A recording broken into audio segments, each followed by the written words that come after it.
that's joining.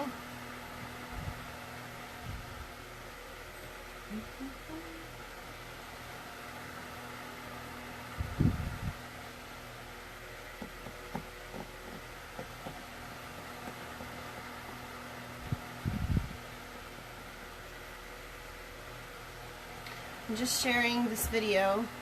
So anybody that's joining, I'm just sharing the live feed. Give me a minute.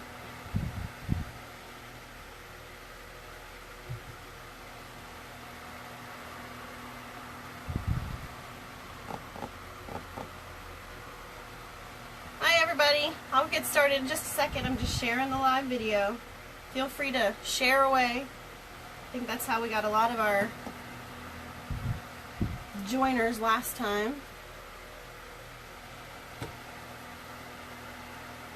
It is hot outside. Hi Sharon! I am just sharing. Hi Bobby Sue! Just sharing this video so more people can join in. And a couple people are like, I didn't see it. I wasn't alerted, so I'm going to make sure that people are.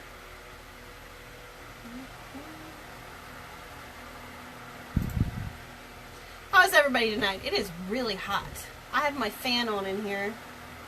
Yeah, it is. Woo! I mowed the lawn this morning and I'm like exhausted. Exhausted. Alright, one more share. My internet is very slow tonight. Probably Cody, my son, is upstairs, probably playing games on the internet. So how's everybody's evening going? Yeah, it's hot there. What's the temperature where you are, Bobby Sue?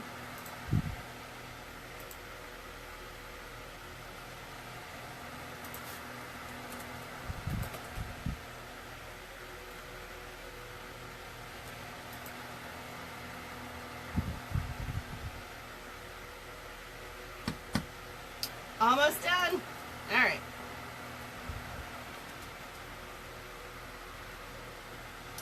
Those are posted, shared. Welcome everybody that's joining. I think it was 89 here a little bit ago. Anna was looking at the internet. So I'm not as well presented here today. I'm hot and sticky and sweaty. It's about 40. Where are you at, Chris? The Yukon?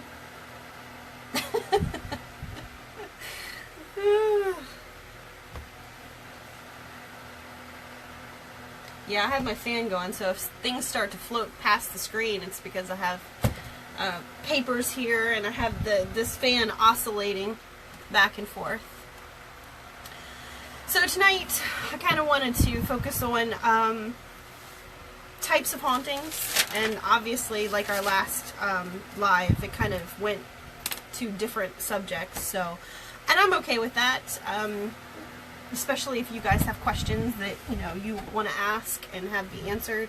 Hi Melanie! Okay, where do you want to go? Oh, you want to go there. I don't want to go there.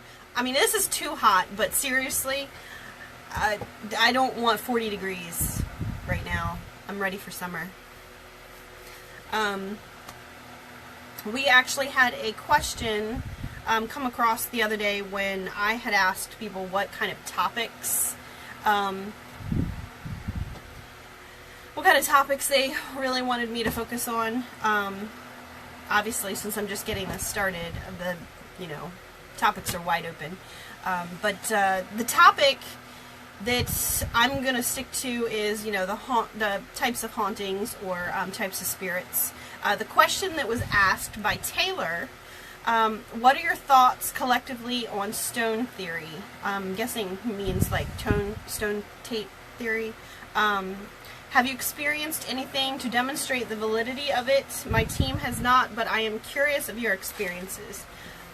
So the stone tape theory is residual hauntings. Basically, theorize that certain spirits operate on a loop, like a film reel, continuously do the same things over and over again.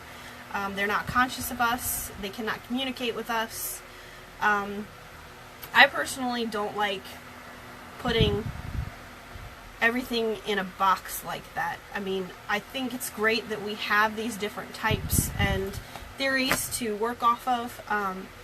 You know, as the more you do it, the more information that you get from all these. But residuals, I don't know that we can conclusively say that we've ever had firmly a residual, because every location that we've done usually has intelligent spirits. Cattle, I mean, you really can't just state after going into one location and saying, this is a residual haunt. Just because it happens the same time every day doesn't mean that they can't communicate. So really, you really have to put the time in and dedicate your time to researching the location. Sharon says, very common in Gettysburg. They see, you know, soldiers frequently walking in Gettysburg, groups of soldiers. And yes, you know, definitely a good representation of residual haunts. But again, we can't get in there with a microscope and analyze these spirits. So while we can call them residual, we don't definitely know that they are and that they cannot communicate. I've often wondered myself if some spirits, while they seem residual, they're kind of like when you're alive. If you aren't able to experience the paranormal, if you cannot, you never hear anything, you never see anything. You know, I know a lot of people that do paranormal investigation that have never had anything happen to them. And it really, I think, for a lot of people, you have to have that experience in order to really pursue it long term. So coming back around, you know, it's a hard topic to really, for me, to say that something is definitely residual.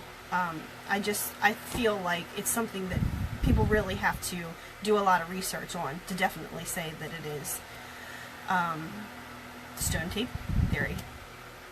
But moving on to some of the other ones. Residual. If anybody has any questions, feel free to just pop them up there. Going back to that, that's my theory. Not everybody has to agree with me, obviously. Everybody's had different experiences, been to different places. So if you have a thought or a theory of your own regarding residual, feel free to put it in the comments or even share it on our page, and maybe we'll talk about it next time. But like I said in the beginning, I don't like to put anything in a box right away. It's very difficult to go into a location and do it once and say, oh, well, we didn't have anything, so you don't really have anything here.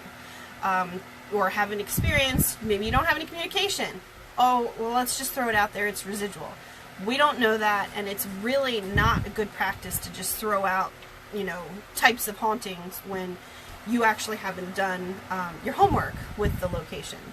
So that's starting off with residual. Feel free to comment on that.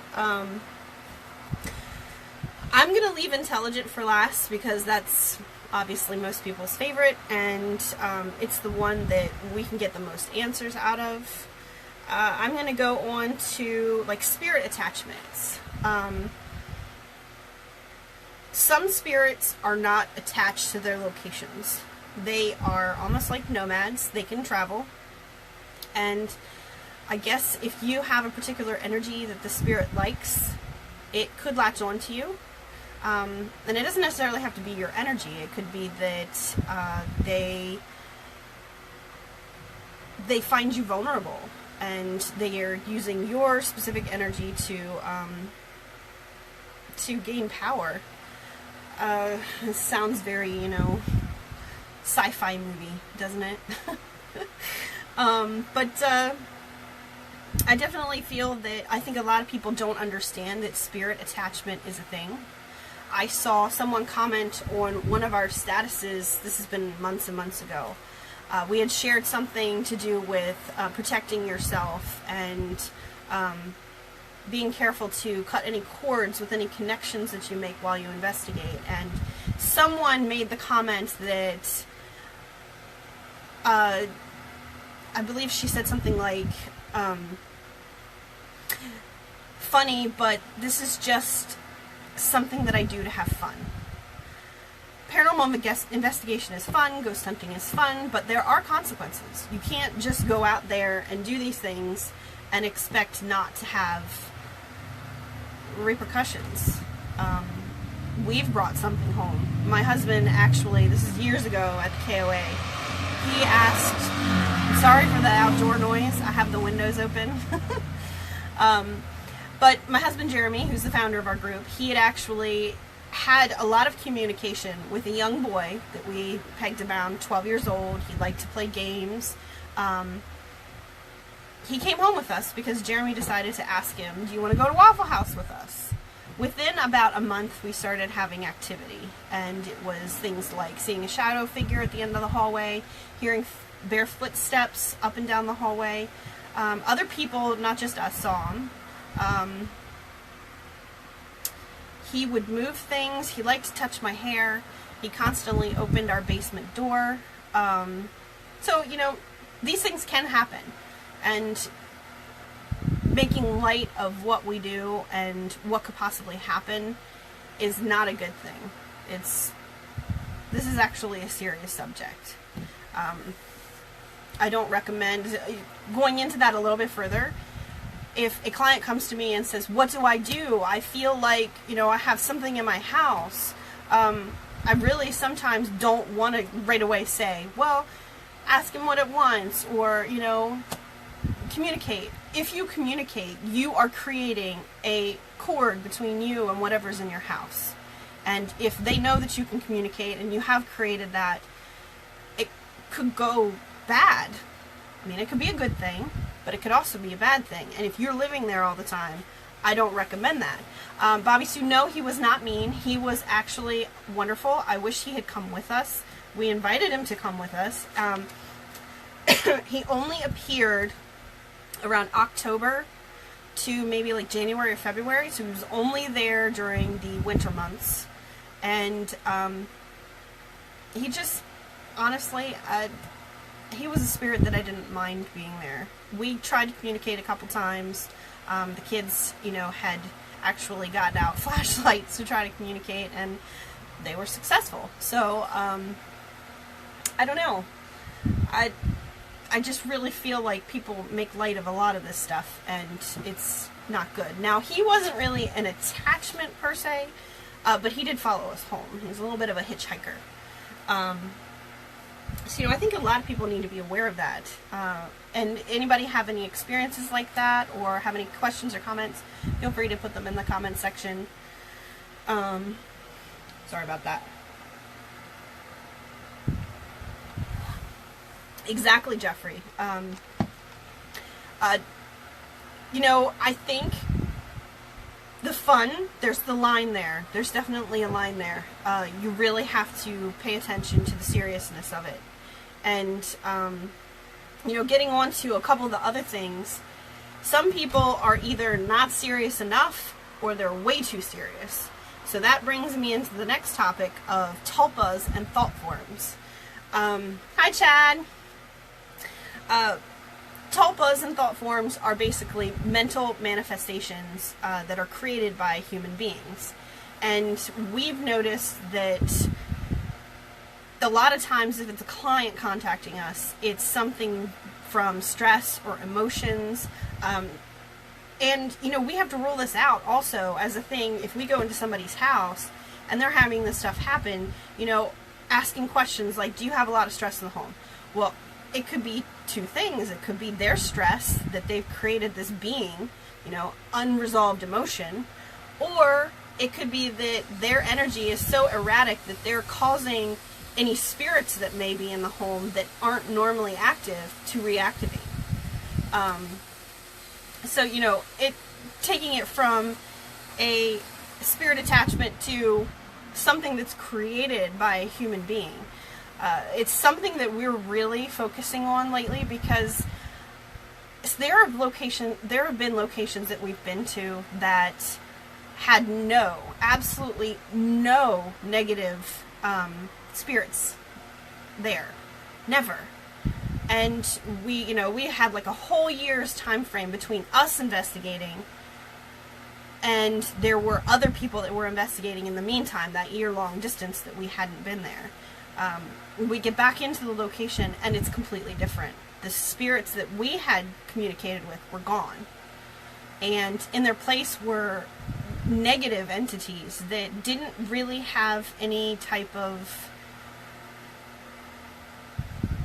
I don't really know how to explain it.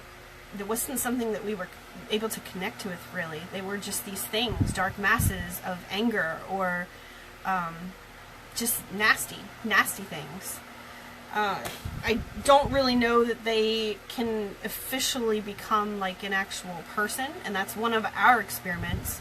I don't know if you guys have heard of the Philip experiment. They actually tried to create their own thought forms, tried to use information that was made up to create a spirit on their own. So we're going to attempt to see if we have a location that is clean enough that we could try to do that. I know it seems kind of like Dr. Jekyll, but we're going to try to see what we can't do to attempt to see if this is even possible. Could the people that were there after you make them mad or change them? But it wouldn't change. I say Bobby Sue, I would say that the spirits that were in this building to begin with were protective. They were protective of the building, and in such a way that they weren't exactly friendly, but they weren't negative, if that makes any sense. They would speak with us, but they weren't, they were secretive, I would say. And when we got too far in our questioning, they would shut us down. I don't believe that it was the same spirits that were made mad by these other people. I do believe that they either brought something else in, or they created them themselves because of their line of questioning. And I'm going to get into a little more of that in a little bit. So, if you have any questions or thoughts about the tulpas or the thought forms, feel free. Go ahead. Hi, Francis. I didn't say hi earlier.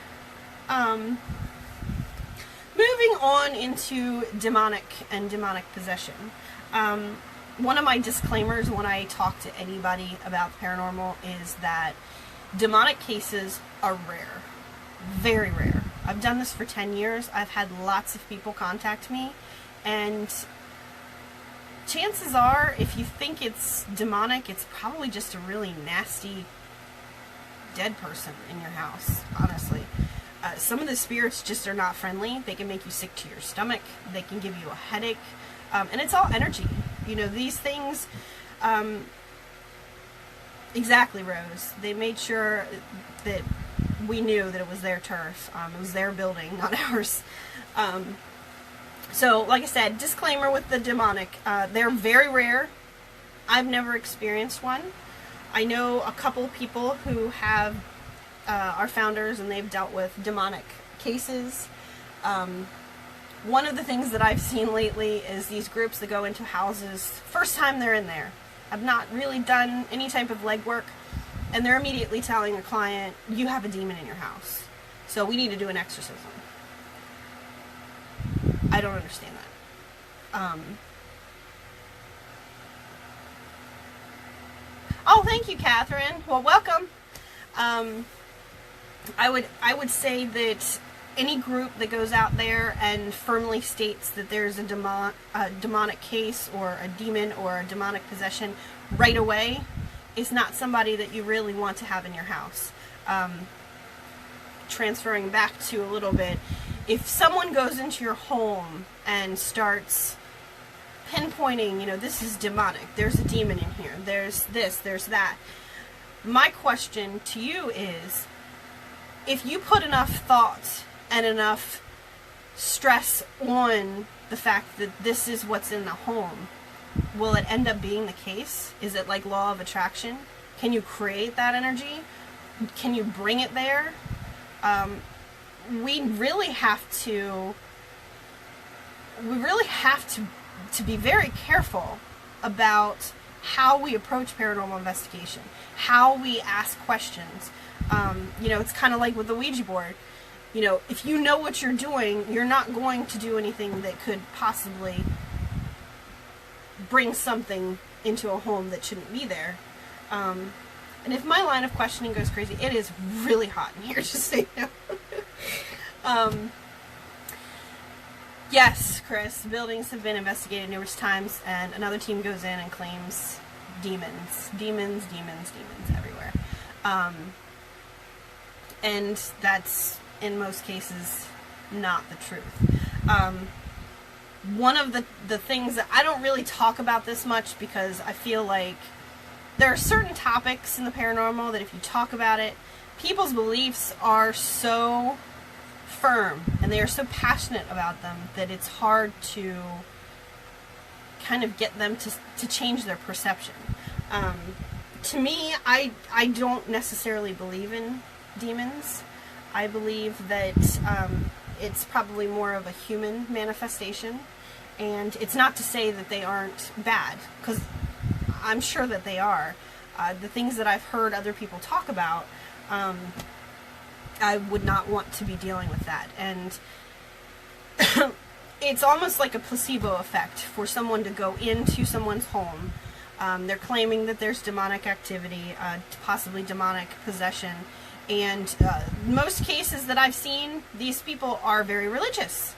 And if somebody is very religious and they feel like maybe their life path is not right, they feel like they've sinned, or they're not following, God's plan, maybe, just maybe, they've manifested this thing that's created this because of their own psychological issues.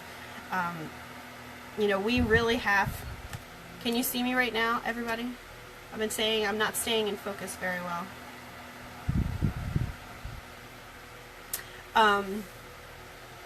But you can hear me, right, Bobby Sue? I hate how, delayed this is. It's crazy. But yes, coming back to that, so I really feel like sometimes a lot of these cases are very based on religious beliefs. If you're very religious, I think it's probably a more common case than someone that is agnostic or has different beliefs. But I'm not going to stick around on the demonic thing because I really feel like that word is just overused, and we need to stop sensationalizing the whole demon so that people aren't so, scared, honestly. You hear demon and you get scared.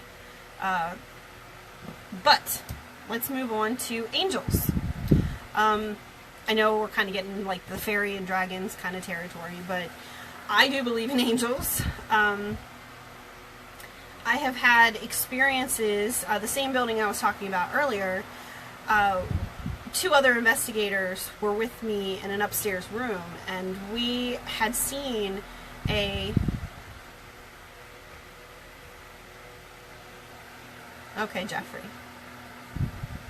I don't want to ever say, show me the money kind of thing, show me, I want to experience this, because I really don't, so I'm glad that I have not, but I really think until I actually experience it, it's out for me, definitely.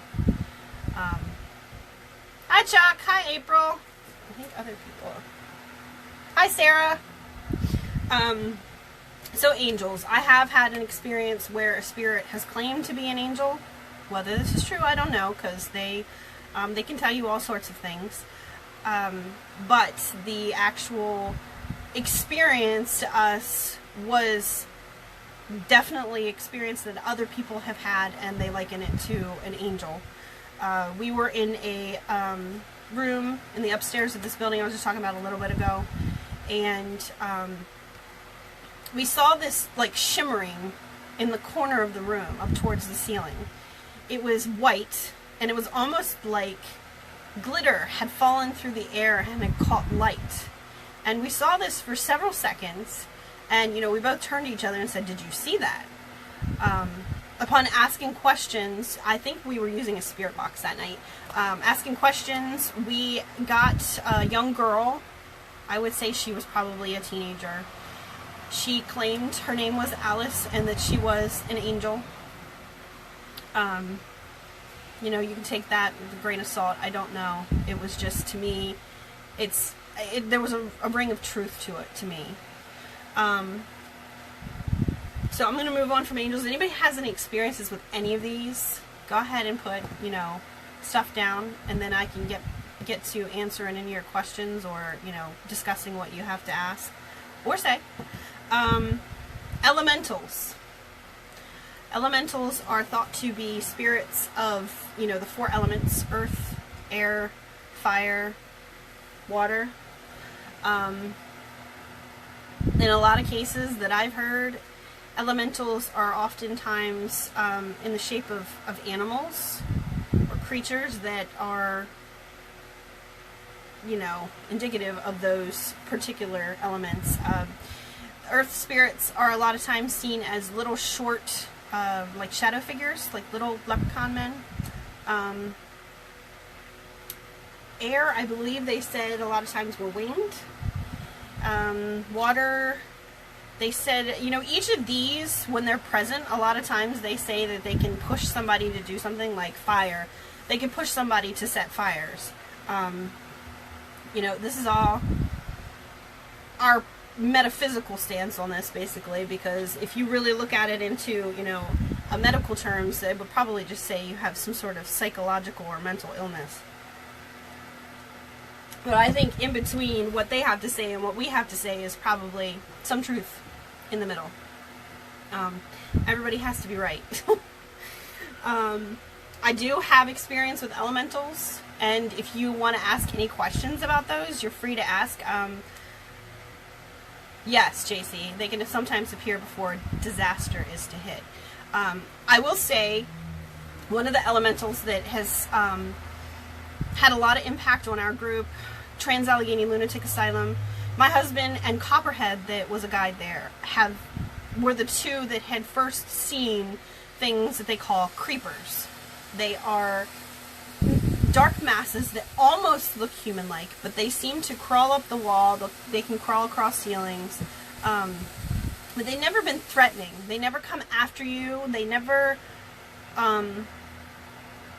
really do anything, but they always seem to appear right before something happens. Now, one of the last times I think my husband saw them at Trans-Allegheny, he claimed he saw them walk across the ceiling, they disappeared, and then he got really sick to his stomach.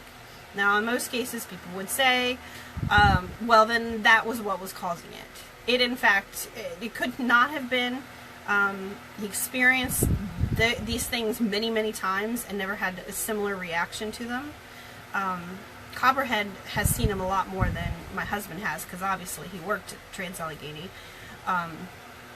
But these things have been seen everywhere. He's seen them at Trans-Allegheny, the Masonic Temple, various other locations, and we believe that there's some sort of elemental, almost like a warning. Hi, Billy! Mothman. Is Mothman elemental? Or is he more of a cryptid? It's a good question. Do some of these things, are they really cryptids, or are they just aliens? Aliens. But I'm going to move on from elementals. You can find a lot of this information online. I have not done a lot of digging on elementals, and I really want to. They are kind of fascinating to me, and we've had experiences with 2 recently. Very strange creatures. One of the next ones is familiars. Now, if Sharon is still on here, she talks about her familiars, but he appears before disasters. Okay. Well, that's interesting. See, you get all these minds together on one of these live feeds, you never know what you might come up with. But familiars. I'll be honest, when I did research on familiars, They were stated to be creatures that helped witches with dark magic. They weren't actually known for being good, but in cases that I've also seen is that they are animals that are used for purposes to feel out situations, to get a better understanding of a place without actually physically or astral projecting to the area, remote viewing. So they would go and gather information and bring them back to you. But those are the ones that, you know, your angels, your elementals, your familiars, your tulpas. Those are a lot of the ones that we don't have much experience with, and we'd like to know a lot more. But we'll get back into some of the ones that we actually do really experience, like the intelligent spirits. I would have to say pretty much all of our cases have intelligent spirits in one shape or form. Whether it is that they move things, if they like to touch the people in the home or during our investigations, if they manipulate equipment, if they, you know, some sort of EVP, disembodied voices, seeing shadow figures. That's a good question. You know, I don't have that on here, shadow figures. I've seen a lot of people talking about shadow figures recently, and there's a lot of different mindsets on shadow figures. Like, some are evil. Some people think that they're just not a complete full-bodied apparition. Some people think that that's just what they want you to see. That'd be a really good discussion topic on another live feed. Shadow figures. And everybody feel free to comment, ask me questions, because that kind of brings us around to some of these topics. But yeah, intelligent spirits, if you want to see some of our EVPs, you can go to our YouTube channel, but I would have to say pretty much every investigation we've done, we've gotten some sort of intelligent response in some way, shape, or form. Yeah. But I would say that's probably everybody's favorite. You know, with all the paranormal equipment that's out there these days, obviously people want spirits to manipulate that equipment. Static detectors, REM pods, all these different, like, stuffed animals and things that they have out there trying to get people to use. And, you know, it's funny, Rose, we saw our young boy a lot of times as a shadow figure, and he was never mean. He never did anything that would even be misconstrued as mean. He was never negative at all. Trans-dimensional beings. Could be. Who's to say all of them aren't? Who's to say Bigfoot doesn't just go through a giant black hole somewhere, and that's why he disappears? Who knows? I'm not really after Bigfoot. Anybody that's out after Bigfoot, come to the Harpers Ferry Paranormal Gathering. We have a Squatch detective coming. I can't wait to meet him. I'm pretty certain when I was younger, it was me, my brother, and one of my best friends. We were just wandering around in the woods, and you know, it was right when the sun went down, but it was still light outside.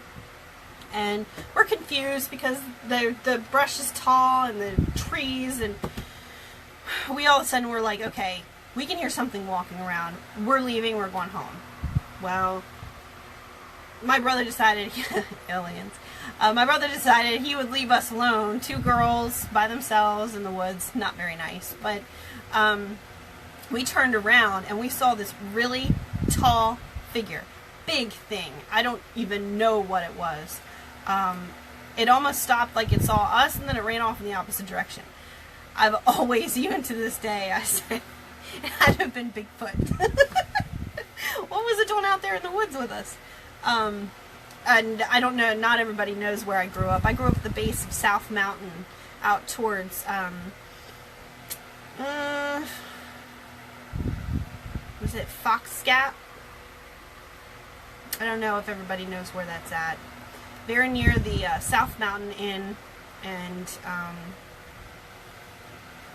I know it was the road that was traveled by a lot of soldiers. I agree, Jeffrey. I agree. I'm definitely of the opinion, you know, who wants to carry all that stuff around? Because I feel like if you go out and you investigate and you have like 50,000 things sitting around and you're like looking at each thing like, oh, is that going to light up? Oh, is that going to beep? How would you know if there's anything happening around you if you're so focused on all that equipment? Set up a recorder, put up a camera. That's all you need, really. I think we get a lot more stuff happening to us, experiences and EVPs, when we don't have all that other nonsense blocking the investigation. And again, I'm not saying that equipment is bad. I'm just saying use common sense when you add it into your investigation and don't make it the priority. How would you categorize the crying spirit at the Masonic Temple? Which crying spirit? You know, it's been a long time since I've looked at the case files for the Masonic Temple, and we had like every different type of thing that you can imagine in that place, except for demons. Where was it at, April? Do you remember? While I'm waiting on her to respond, two of the other ones, I don't know that we categorize them as intelligent, or it's almost like they have their own category. Poltergeists. This one, to me, I read an article recently talking about poltergeists and how it's kind of like the misinterpretation of that word. You know, it means noisy ghost. And people say, well, it always has to have a living agent. And then there's people that say that there's poltergeist spirits. It's just because they like to throw things and they move things and they make loud noises. Where's the truth in that? What exactly is a poltergeist? I've seen one thing that stated that there's the one that's a living agent, and then there's one that has just spirits. So that would mean like if an intelligent spirit was somewhere and it liked to throw things and make loud noises, I guess essentially it's also a poltergeist. So it'd be like a subcategory. Like I said, I don't really like to label things because I think there can be some misinterpretation there, and each theory has, and it's just, like I said, putting things in a box. And some things just don't fit in a box. Exactly, Joel. Investigator is his or her own best equipment. I completely agree. I'm kind of reiterating what I said the other night when I was talking. People, a lot of times, keep saying that paranormal experiences are, you know, they kind of poo-poo them, you know? They just kind of brush it off to the corner. Paranormal experiences are why we go to places, why we have clients. Okay, April, I'll get to yours, but let me get Catherine. Amongst other things, we have a lot of electronic happenings. One time we were all sitting around talking with the radio low in the background.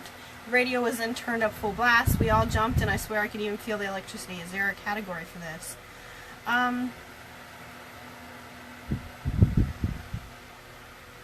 Well, it just seems like it's, you know, something that can actually manipulate objects in some way, shape, or form. So to me, it would be intelligent. If it actually is capable of turning up a radio, it was trying to get a reaction out of you, so it can obviously communicate in some way. While it may not be able to communicate by verbally speaking to you, it is doing what it knows that it can do to get its point across. But, you know, then you have to interpret, what does it mean? What were you talking about at the time? Had you asked it to do it at any point? Sorry for all the ums. But yeah, there's so much to that. I mean, once again, putting it into a box is probably not a good idea, but I would say that it's probably trying to communicate in the only way it knows.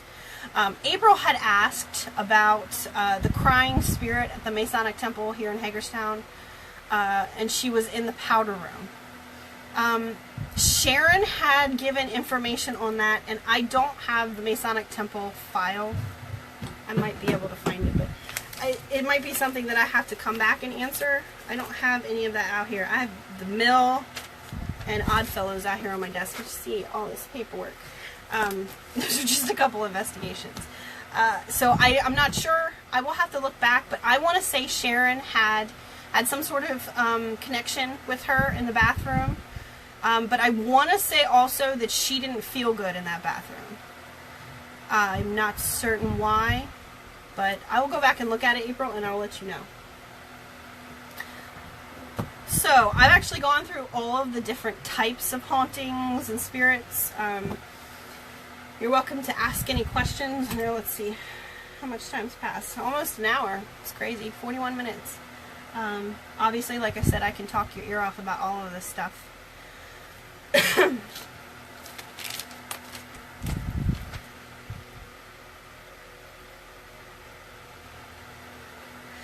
Jeffrey, I'm actually starting this weekly. I'm going to try to do this every Thursday at 7. Possibly Thursday. I don't know. It's kind of all up in the air. I wouldn't really call it a firm show, but I want to do it every week. Because I feel like, you know, people ask us questions, and I can respond verbally on the page and just, you know, type out a response. But I feel like, you know, people need this every once in a while to have a face-to-face. In case I didn't introduce myself, I'm Rebecca Boyer. I am the co-founder of Antietam Paranormal Society. My husband is the founder.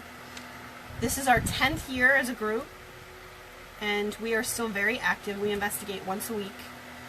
We have meetings the first Saturday of every month, and we are here in Hagerstown, Maryland. We're very close to Antietam National Battlefield. Hello, Billy. Did you just come back on? Oh.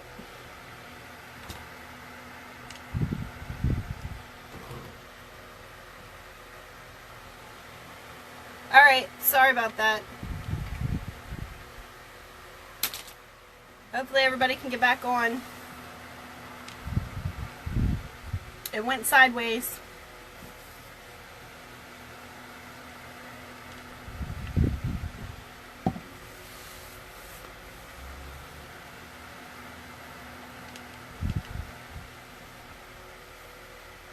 So I'm just going to sit here until some more people get back on.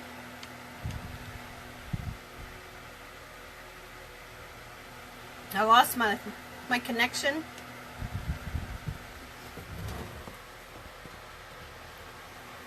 I got a good connection.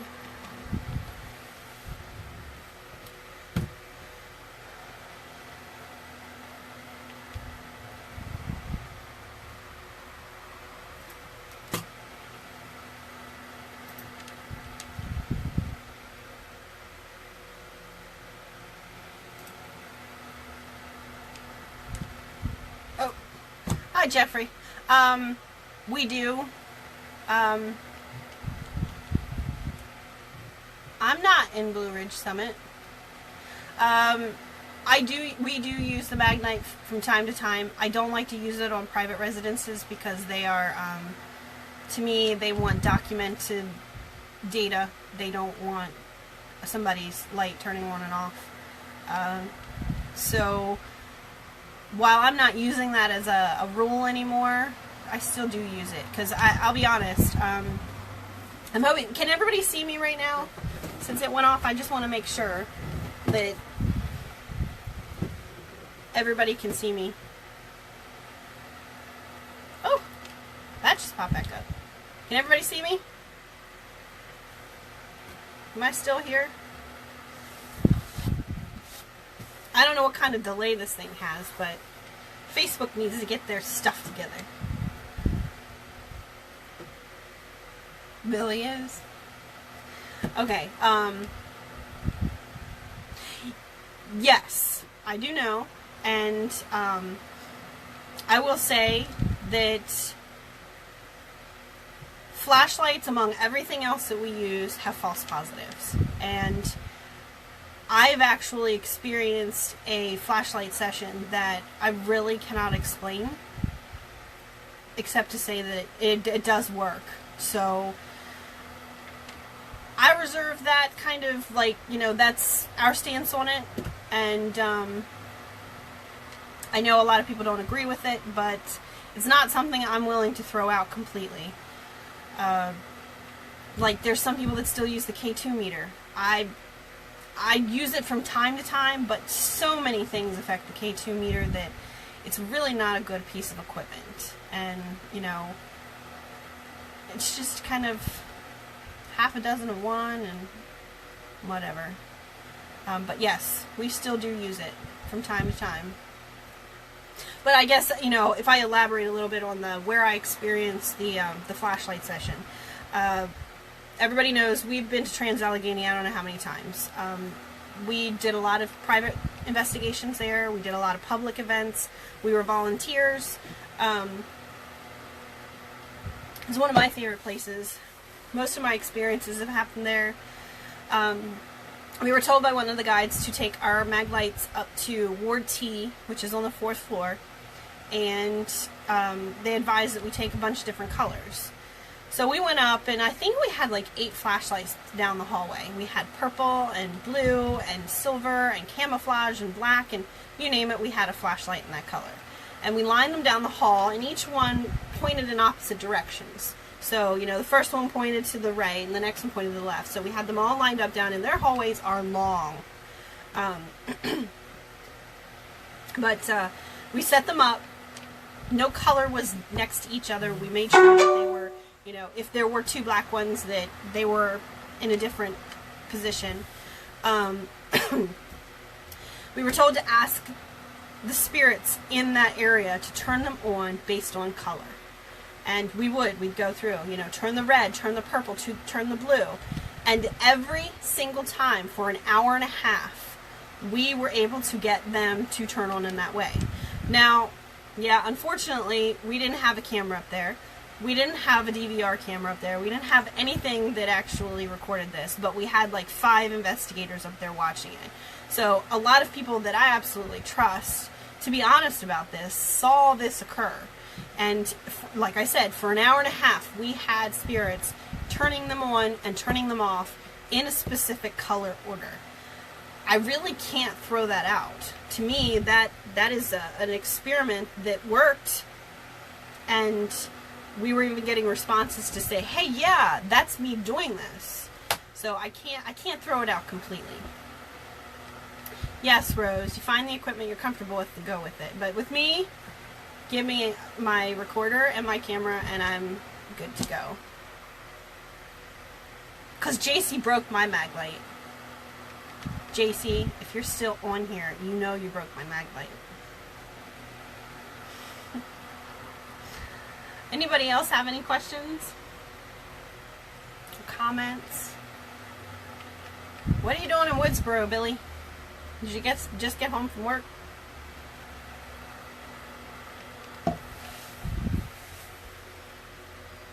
Yes, in that area. Yes, JC. There were footsteps. We could hear talking. Ward T is always very active, but yeah, that night was. Oh, yeah, that flashlight's never been the same. That's one of the reasons why I don't use it, and it's, you know, it's fine with me. I'll put it back in my bag and whatever. Moving on. But yes, I would have to say that that night there was, you know, there was more activity than just the flashlights. That's what I figured, Billy. She doesn't break them all. She actually put a camera, one of our handheld cameras, down at the DVR system, and it was fine. In case anybody doesn't know, JC is one of our members, Billy is one of our members, Christopher is one of our members, Sharon is our psychic medium, so I've got lots of my crew on here with me. No, she did great. And Chris. Yes. So Chris was there that night. Chris has been with us for a long time. Were you there, JC? I don't remember. It's been a long time since that happened. That was what? 2013, 14? Something like that.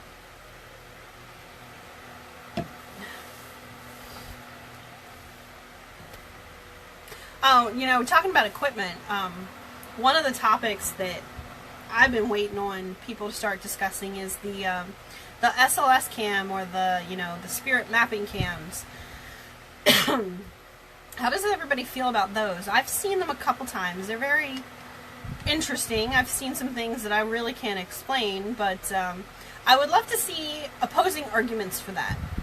You know, what, other than the fact that things, certain things just seem to appear as a, kind of like Snapchat, ears on a chair, or ears on things that really aren't human. I would love to hear anybody's input, and if you have any articles on that, put them in the comments, share them with me, send them to me. I'd love to hear about that. Do we ever play pranks on each other during investigations? If so, what was the best one? I don't know. I'm usually the serious one. I'm like, come on guys, we need to get it together. And everybody else is acting like buttheads. Usually my husband. I don't know. JC, Chris, Christopher? Anybody else have any, Bye, Bobby Sue. Anybody have any ideas what the best one was? You guys have been around for a while. You'd probably know. I don't know about pranks. But it always seems like, we have like the play on words that... Poor Sharon.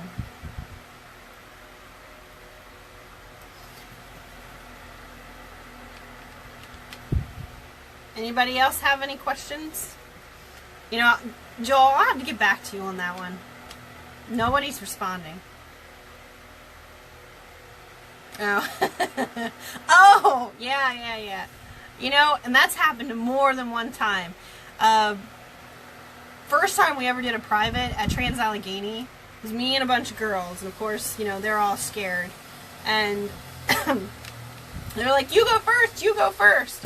So I go to reach down to grab a handle on a door to open it, going from, I think it was Ward F to Ward C. And just as I go to reach the handle, the knob turns and starts to open, and we all screamed. It was Copperhead. You don't know what I'm talking about?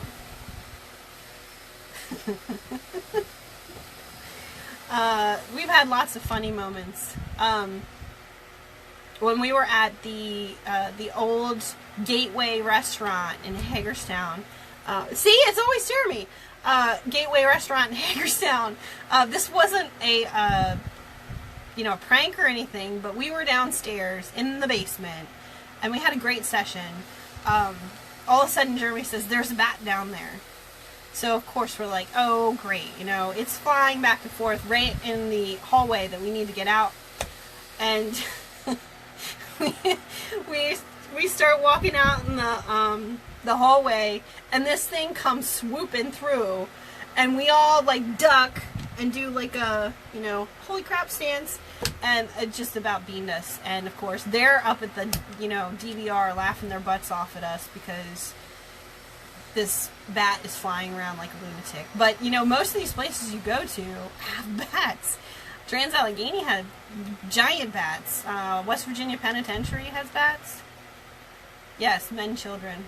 Jeremy likes scaring people. Men, children. That's funny. Alright, guys. If I get some more questions, I'm going to try to get this to lead up to 8 o'clock. I've pretty much done all my notes, everything that I wrote down. A lot of the stuff that I've talked about tonight, I'd like to talk about again, probably separately, because it's a lot of stuff to put all in one. And, like some of my theories and some of my questions about each type of haunting and type of spirit, there's so many questions, and I want to hear other people's theories and other people's questions about each one. So, we'll see what we can't do there. But I'd like to know if you guys have any topics you want me to discuss. I know I'd like to do one about, like, doing historical research, things like that. Things that are, like, the meat and potatoes of paranormal investigation. Case files. Maybe documents, things like that. You know, not everybody knows what goes on with a paranormal investigation team.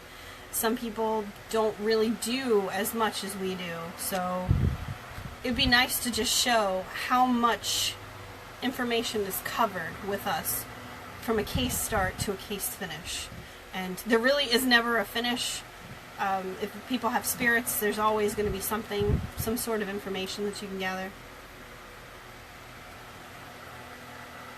That's a good question. Not through video or audio, I don't think. Today's a bad day to ask me that question, Joel. Have we ever been able to authenticate a medium's abilities through video or audio recordings? I would say I'd have to check on that. I can't really remember right at the moment. But I know that we have validated them based on documented data that we already had, that they didn't know. I'm trying to think. Possibly. Maybe stuff that we had prior to them checking it out. I would say yes, Joel, probably. Specific cases, I don't remember off the top of my head. I'll have to write that one down. See if I can find that information. And you know what, Christopher? I don't really like cryptoids. And how do you say that again? Wendigo? And we have Buttons back here actually licking his hind end. Sorry. No shame. There's no shame. None at all. Any other questions? Crazy cat. But I'm probably going to post up a picture again on our page, just asking people if you have any suggestions on topics or things you want to know, things you want me to talk about.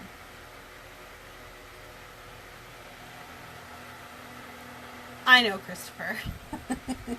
You just wanted to get JC's goat, didn't you? You know, Chris, I mean, now that you say that, yeah, I know we have. I just don't know specific moments. After all this heat and everything today, my head hurts, so even just trying to get this out has been difficult. This is not a quality live tonight, but I'm trying my best.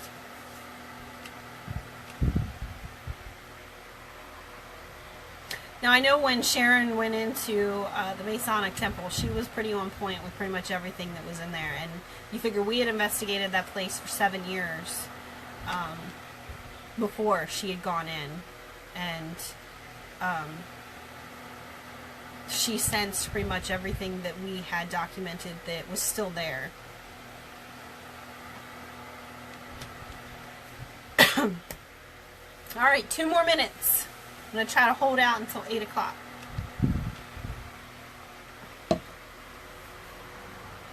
Yeah, he must have gotten that from Jeremy. You know, Jeremy doesn't like cats. Now he's licking his belly. Louie, I don't know where Louie is, so if anybody comes on here and asks where Louie is, I don't have any clue. He's been sleeping underneath the sofa a lot today because it's so hot. But, yeah, so probably next week. I might do it again on Thursday. If anybody has any days that they say, please do it on this days. I'm hoping my schedule is wide open to be able to do it whatever day works best. But I want to get advance notice to everybody who is interested in actually joining our live feeds so that you all know when to join us and you don't miss out. I've already had quite a few people send me messages saying that they really enjoyed it, so hopefully me sitting here talking by myself in a room with a cat licking his butt is enjoyable. Yes, Sharon is pretty on point with a lot of stuff. She's very, very good. We love Sharon. Alright guys, so it is 8 o'clock now. I'm going to sign off. Again, I'm Rebecca Boyer with Antietam Paranormal Society. One of the topics that we Jeremy and I discussed about this live feed is the name. And many, many moons ago, the APS crew did a really fun chat room forum called The Warp Zone. So we may name this Facebook Live The Warp Zone because it always seems to get a little warped when we start talking. So